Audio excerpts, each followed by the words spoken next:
fomentar esas habilidades desde el punto de vista artístico y los programas de educación artística de las escuelas en cada una de las escuelas. Bueno, la construcción y reparación de las escuelas y las aulas, la mejora de la alimentación en los centros, porque en Cuba existe un horario único desde la mañana hasta la tarde. Por tanto, los niños de primaria reciben almuerzo totalmente gratuito y los niños de secundaria básica una merienda reforzada que los permite mantener su estabilidad durante todo el día.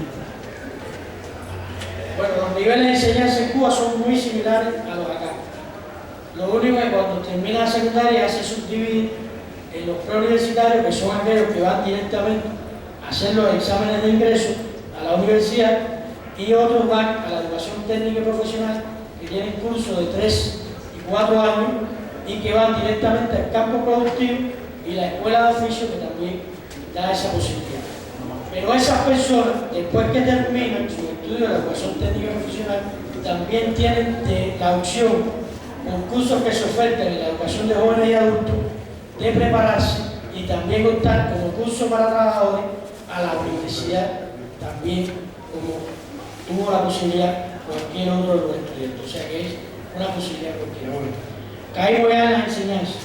En el caso de la educación preescolar, producto precisamente de la situación económica que no nos permite garantizar una cobertura en los círculos infantiles para toda la matrícula, generamos un programa que se llama Educa tu Hijo, que permite que aquel niño que por problemas de capacidad en los círculos infantiles no puede entrar, los especialistas de esas instituciones van a la comunidad, dan charlas y conversatorios con la familia y les permite desarrollar habilidades que ellos desarrollen desde su casa, las habilidades necesarias que necesitan esos niños para entrar adecuadamente en la educación primaria cuando llegue su momento y le dan adecuado. Ese programa incluso hoy lo aplicamos en muchos países del mundo.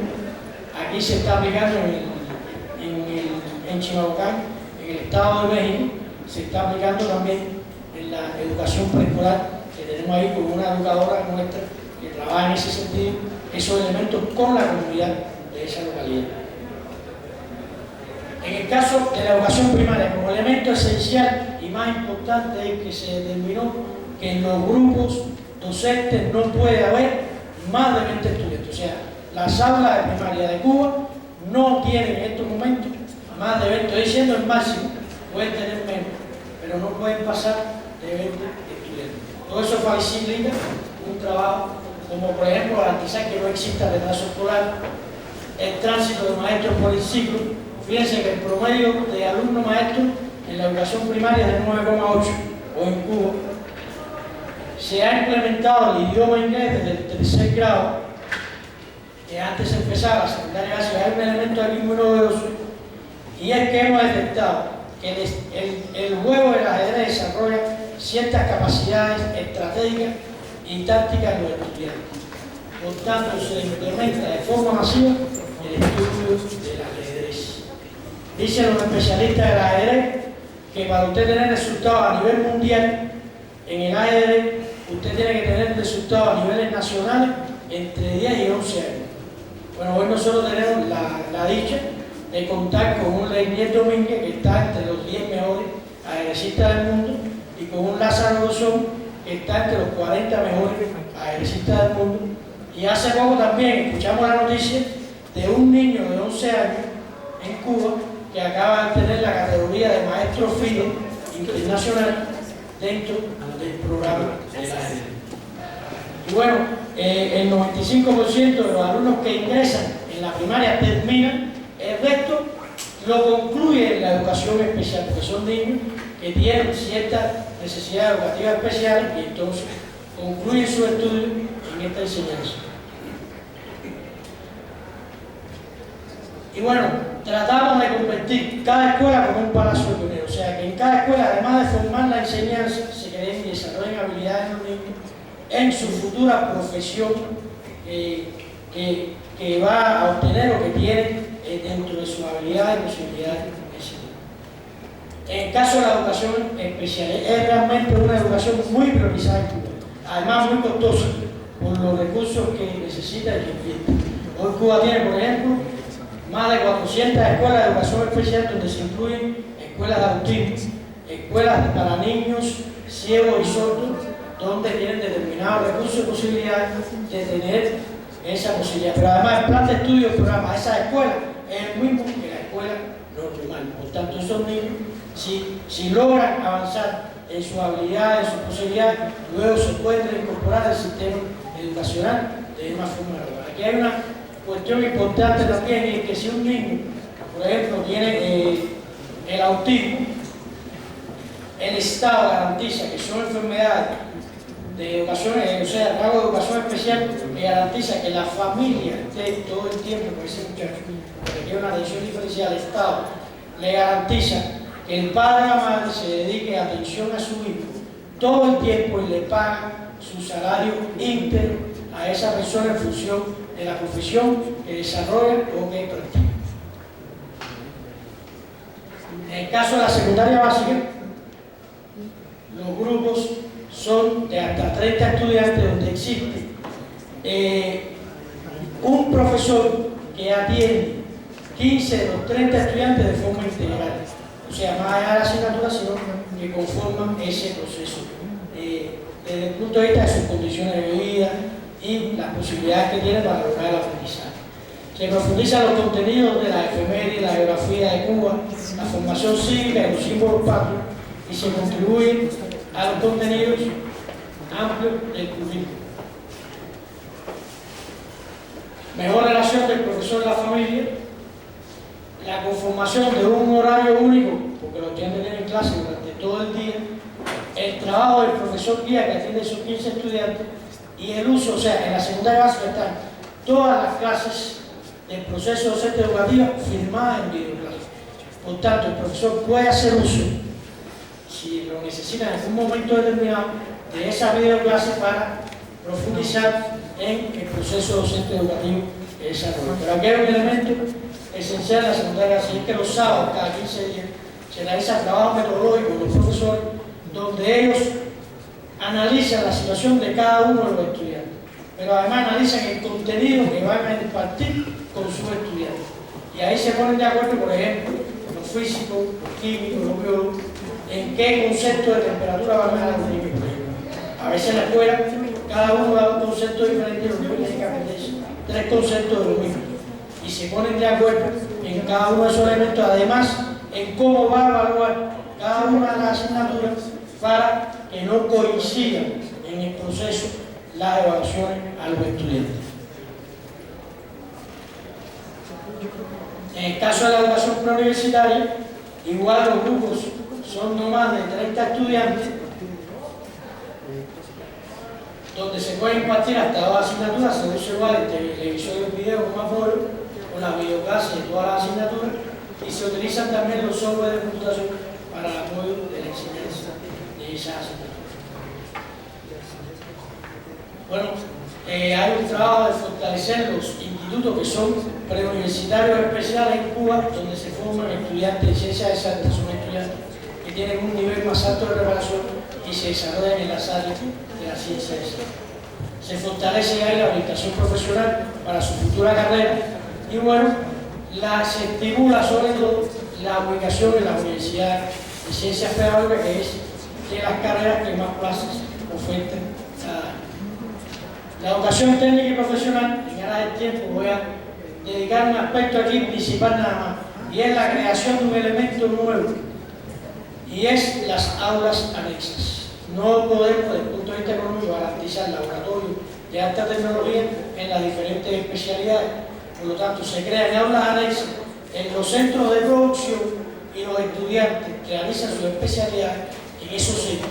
Eso permite que el centro que va a recibir al estudiante sienta una responsabilidad también en la educación y la formación de ese muchacho. Y el profesor de la educación técnica y profesional le permite estar actualizado de la mejora o la profundización de los procesos tecnológicos de desarrollo y la tecnología en cada una de esas esferas que estudian en la enseñanza técnico profesional. Bueno, la educación técnica, la educación de adultos, se dedica esencialmente, ya después de haber eliminado la alfabetización, por supuesto, a la preparación y superación también de las personas en cada uno de los programas del Ministerio de Educación, y a preparar a aquellas personas que están interesadas o que quieren adquirir los estudios universitarios para que puedan enfrentarse con un resultado positivo en los exámenes de ingreso a la universidad, que son de español, de historia y de matemáticas. Entonces, esas personas van a esa enseñanza de forma gratuita igual, se inscriben en los cursos que ahí se oferten y se pueden preparar para tener éxito en los exámenes de ingreso a la universidad. Bueno, ahí es la situación hoy, para que tengan una idea. En América Latina solo estudian en la universidad el 29% de los jóvenes. En Cuba hoy lo hace el 69,% de los jóvenes estudios universitarios. En el caso de la particular de la formación de profesores, tenemos 16 universidades de ciencias pedagógicas que permiten articular con el Ministerio de Educación para poder dar la formación y la superación a cada uno de esos estudiantes. O sea, se forman profesores de computación, profesores con perfil en 2 asignaturas, o sea, matemática física, educación laboral, informática, biología química, geografía química, español literatura y máximo historia. O sea, se forman en 2 especialidades. Y los cursos de habilitación para profesores que ya les había comentado en ese caso. Bueno, existen docentes en 269 municipios, más de 900 docentes hoy ya han alcanzado el título de doctor en alguna de las ciencias pedagógicas y han matriculado en la maestría de Ciencias de la Educación más de 117.000 docentes, donde ya contamos con más de 22.000 profesores que son máster en educación. Bueno, la universidad ya no solo se concreta en el centro universitario, sino que va a los municipios, y aquellas personas que les sea lejano tienen una sede en cada municipio de la universidad, lo que facilita su estudio y su desarrollo en la universidad. Bueno, las distintas formas de superación que se ofrecen en la universidad nuestra, en cualquiera de las ramas, maestría, especialidad de doctorado y cursos de entrenamiento diplomado para aquellos que necesiten alguna superación o preparación en el campo docente. Bueno, ya hoy nosotros, en Cuba se realizó la preparación del próximo curso escolar, donde ya el Ministerio de Educación dictamina cuáles son los objetivos esenciales que se pretende lograr en la educación cubana en el próximo curso, para que ya cada una de las escuelas las vaya adecuando de acuerdo a su programa y plan de estudio. Y entre los que tenemos para el 2014-2015 está la elevación de la calidad del proceso docente educativo, potenciando esencialmente la formación de valores, la flexibilidad de la organización escolar, más novedoso durante todo el curso escolar, que cada escuela se parezca más a su entorno. Fíjense, esto es un elemento importante, más a sus alumnos y más a sus maestros. Y aquí un elemento esencial, y es hacer la escuela el centro cultural más importante de la comunidad, donde se aprovechen todos los recursos de la comunidad para potenciar la labor educativa de la escuela. Que cada consejo de dirección organice de manera adecuada sus diversas actividades durante el proceso, que los maestros tengan más contacto con las instituciones de la localidad para aprovechar el espacio en las funciones educativas, hablo de museos, casas de cultura, centros de trabajo, y que puedan tributar a la superación profesional de cada uno de los estudiantes. Bueno, se da con esta frase que no se trata de sueños ni de fantasía, sino comienzan a ser realidades visibles. Bien vale la pena luchar por ello, al menos en nuestro criterio.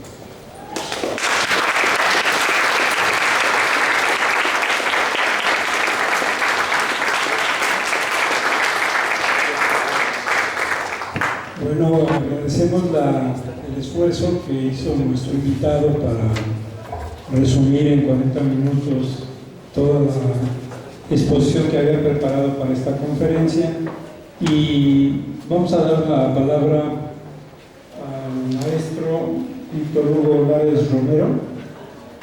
quien es licenciado en Derecho por la Facultad de Derecho de la UNAM, becario del Instituto de Investigaciones Jurídicas de la UNAM, asesor de la Secretaría de Industria y Comercio y con estudios de doctorado en la Universidad de Niza, en la Facultad de Derecho y Ciencias Económicas, autor de 4 libros y ex jefe del Departamento de Derecho de la Universidad Metropolitana. Tiene la palabra maestro Víctor Hugo.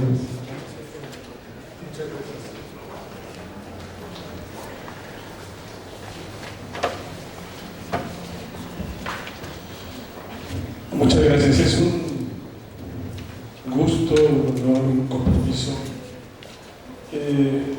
dar de alguna manera una respuesta que más que una respuesta es un punto de vista que va a agregar algunas cosas a la perspectiva, a la situación que en la educación nos ha mostrado el doctor José Ron.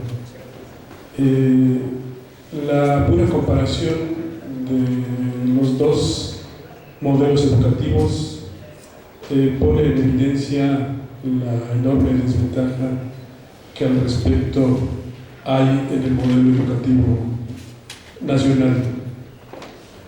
Basta recordar un par de cifras que se mencionaron. El 12.9% del Producto Nacional Bruto en Cuba se destina a la educación. Aquí con trabajos llega, me parece, al 2%. El 69% de la juventud cubana tiene acceso a la educación universitaria. En México, creo que si llegamos al 29% es muchísimo. Cuando el maestro, el profesor Javier Huerta me invitó a esta presentación, mi primera dificultad fue encontrar un título, a pesar de que él me decía, bueno, pues responde fundamentalmente a la exposición, pero preferí tomar otro camino, desobedeciéndole. Un primer título que se me ocurrió, no, más bien el último, fue algunas reflexiones en torno a la educación y al conocimiento, que me parece que es un poco el más adecuado, pero también la condición actual de la educación superior en México, que está lejos de pintar las palabras que voy a expresar esa situación. O de manera más restringida, y siempre desde un punto de vista educativo, el derecho como un obstáculo y como un instrumento del cambio social. Las escuelas de derecho, la enseñanza del derecho, la práctica del derecho. Múltiples son los aspectos y los retos de la educación, incluida, por supuesto, la educación superior. Desde luego hay grandes diferencias entre el modelo educativo cubano y el correspondiente mexicano, como acabamos de constatar.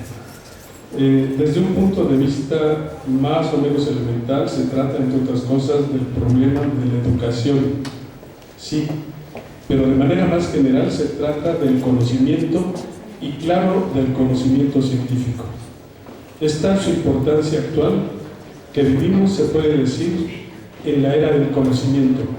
Así, los países que detentan el mayor y el mejor conocimiento y saber son quienes dominan al mundo, son los detentadores de la riqueza. En esa perspectiva, aquellos países o centros de poder que impulsen el desarrollo científico y tecnológico son y serán los mejor posicionados para seguir siendo preponderantes, para seguir siendo dominantes, para seguir marcando las pautas del, entre comillas, desarrollo. Y lo pondría entre interrogaciones, esa palabra. En este aspecto, la educación en México sale muy mal parada. No se satisfacen los requerimientos educativos. Otra premisa que acompaña al saber desde hace milenios es el papel emancipador del conocimiento y de la cultura. Me parece que ese papel desde luego se satisface mucho mejor en Cuba que en México. Cabe preguntarnos en ese sentido si sigue siendo así, si sigue teniendo ese papel emancipador. La cuestión es pertinente dados los desafíos económicos, ambientales, de empleo, éticos, etcétera, a los que debe hacer frente la colmena, permítaseme llamar así, a la humanidad. Y no en sentido peyorativo. Es al menos cuestionable que se esté evolucionando en el camino vial. Con la educación se está ante dilemas parecidos a los de la economía de mercado en nuestros países. Se dice a los pueblos, por los responsables de la política económica, que el mercado es la solución a todos los problemas económicos. ¿Acaso es necesario insistir en sus horrores? A saber, desempleo, pobreza, acumulación desmedida de la riqueza, en pocas manos, bajos salarios, desarrollo desigual, contaminación, desertificación, inseguridad, falta de servicios, apropiación indebida de la naturaleza, despojo de la riqueza de los pueblos. Por mencionar algunos de los estragos de dicha economía de mercado. Con la educación para el mercado, pasan efectos similares. Se educa en buena medida para el mercado. Así se busca con afán la colaboración de las instituciones de educación superior con la empresa capitalista. Es más, la educación centrada en las técnicas, las ingenierías, es privilegiada por sus respectivos responsables. Durante lustros se ha optado por impulsar de manera preferente en México a las carreras enfocadas a la productividad creciente. Ese es el tipo de conocimiento preferido en México.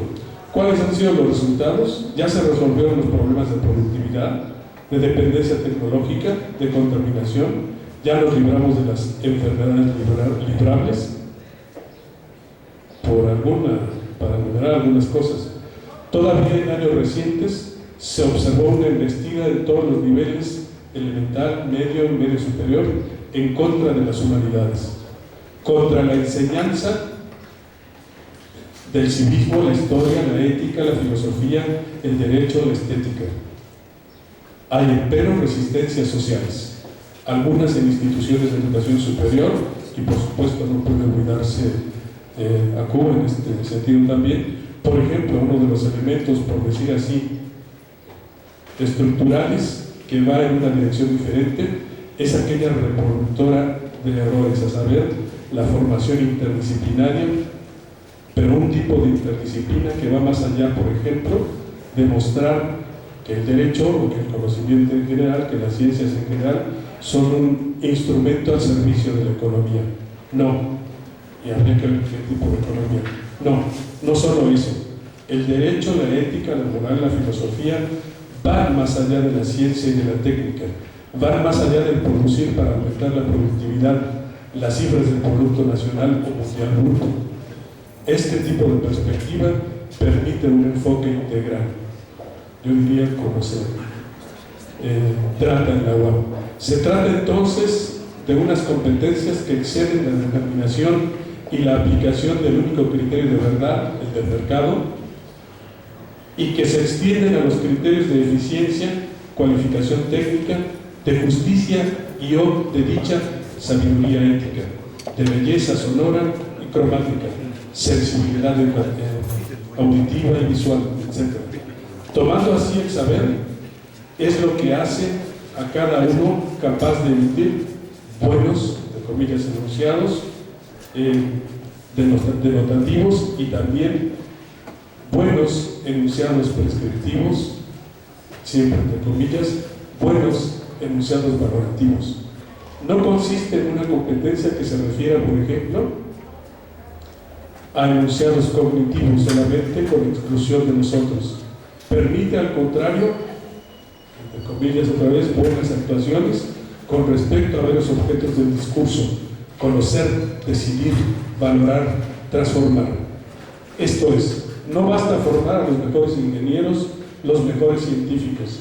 En este sentido, diríase que el conocimiento ha evolucionado en el sentido de perder legitimidad. El conocimiento en sí no es emancipador. Para volver a legitimar al conocimiento En la era del conocimiento es necesaria una nueva integración, una multidisciplinariedad en la cual, al lado del desarrollo de la ciencia y la tecnología, se integre no solamente el saber descriptivo, sino igualmente el saber prescriptivo, el saber valorativo, el mundo de lo bello y lo sublime. Es indispensable revalorizar a las humanidades, a las ciencias sociales, y que la ciencia y la conciencia vayan de la mano. En Cuba, en esta universidad, en los Ocupa, en los movimientos altermundistas, en el slow food, en el zapatismo, en el movimiento de los sin tierra en Brasil, en el movimiento del derecho del uso alternativo del derecho. Hay otros tantos reductos que permiten concebir y especular acerca de un futuro